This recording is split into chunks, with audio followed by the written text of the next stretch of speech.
He's one of the wealthiest men in the world, who's as famous for giving his money away as for making it. But today, the Microsoft tycoon Bill Gates decided to call in at a London Comprehensive and ask students there how he should use his money to make the world a better place.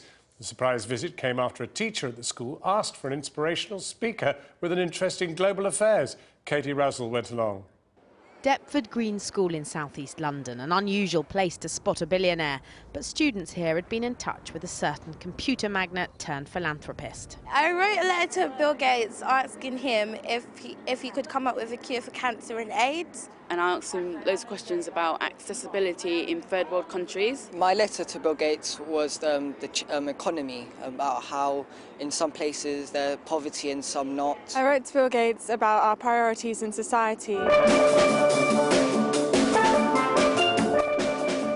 In fact, despite the musical introduction, inside the school hall, most didn't know who their special guest would be. Deptford Green welcomes Mr. Bill Gates.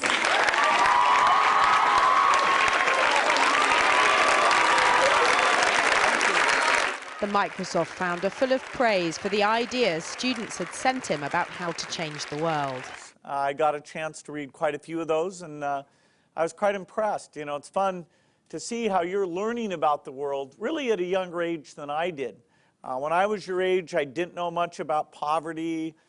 He does now through the foundation he set up with his wife that raises billions to invest in vaccines and new technology to combat global inequality. 69 of the world's richest have pledged their wealth to the foundation. The number's a lot for these teenagers to take in. And if I had not given that money to my foundation, I would today have more money than anyone else on the planet. I still have a lot because I haven't put it all into the foundation. That foundation chose this school because of its diversity. More than 50 languages are spoken in these students' homes. Have you ever thought of aiding in space travels?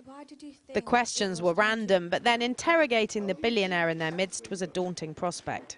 What are your goals, and do you think your goals can be achieved? He told them at the moment 8 million children die every year. He wants that down to 0. I'm 56, so hopefully I have enough time that I'll live to see this ultimate goal. Were you surprised when Bill Gates walked in? Yes, I was very surprised and excited. When he walked in, I was like, oh my gosh, what's he doing in South London? You don't expect Bill Gates to walk in at any moment.